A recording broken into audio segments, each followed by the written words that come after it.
in a villa cradled by ancient mountains, where mist greeted the dawn and the air smelled of damp earth and sweet tea, lived a girl named Lynn.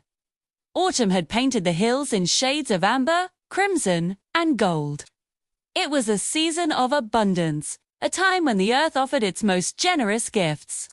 The villagers called this time the season of gratitude, and it was Lynn's favorite time of the year. Every family was busy with the harvest. The rice paddies, once green and swaying, were now heavy with golden grains. The persimmon trees drooped with fiery orange fruits, and the scent of roasting chestnuts filled the cool, crisp air. It was a time of hard work, but also a time of deep joy and togetherness. This year, Lynn and her friends, May and Bo, had a special idea. Instead of just a feast, Lynn proposed, her eyes sparkling with excitement. Let's do something to thank the earth itself, something beautiful that everyone can see. May, who loved to draw, suggested we could paint pictures of the harvest. Bo, always practical, added, or we could build something from the leftover stalks. Lynn shook her head, a thoughtful smile playing on her lips, almost thinking, lanterns, but not paper ones. Let's use the gourds. The ones that are too small to eat but are shaped so perfectly. The idea was brilliant. Gourds were a gift from the earth, just like the rice and the fruit. They would carve them, place a candle inside, and let their light shine as a symbol of their thankfulness. So, they set to work. They gathered smooth pale green gourds from the vines that climbed the garden walls. With small, careful knives, they carved intricate patterns into the tough skins. Lynn carved a swirling river and fish, thanking the water that nourished their crops. May etched delicate rice stalks and plump pumpkins, a tribute to the bountiful fields. Bo, with his steady hand, carved the sun and the moon, giving thanks for the light and the rhythm of the seasons. They worked 4 days, their fingers sore but their hearts full. The village elders would stop by, nodding in approval. A beautiful thought, one grandma said, her face creased with a warm smile. Gratitude is a light. It's good you are learning to tend to it. Finally, the night of the harvest moon arrived.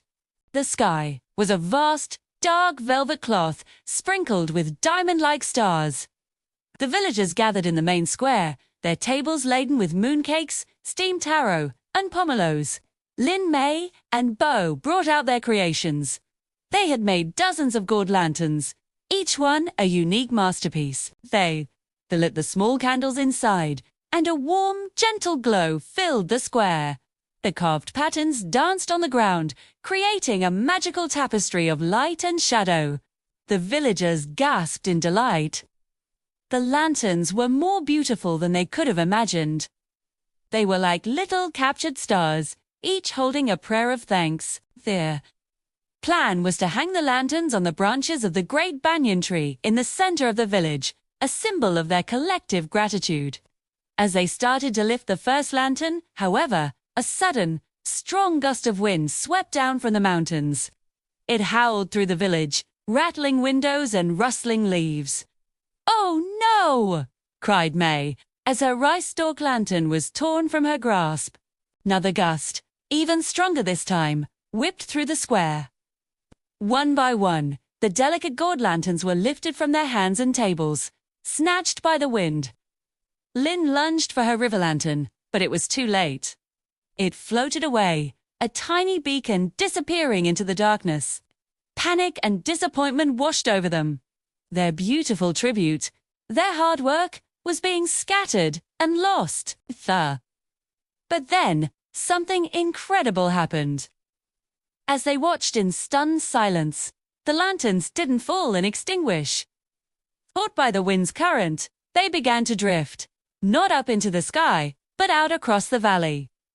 They floated just above the harvested fields, their lights bobbing and weaving like a procession of fireflies. The wind carried them over the empty rice paddies, illuminating the neat rows of stubble. They drifted over the pumpkin patches and the orchards, their soft glow touching everything the villagers had worked so hard to cultivate. From the village, it looked as if the earth itself was adorned with a chain of golden stars.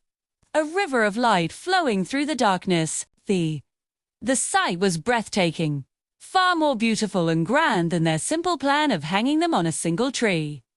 The villagers stood in silent awe. The wind, which they thought had ruined their celebration, had instead shared their gratitude with the entire valley. The light wasn't contained.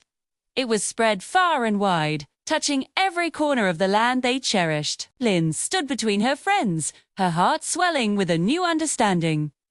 She looked at the glowing fields and whispered, "The elder was right. Gratitude is a light." May added, "And the wind just helped us share it." That night, the people of the mountain village learned a valuable lesson.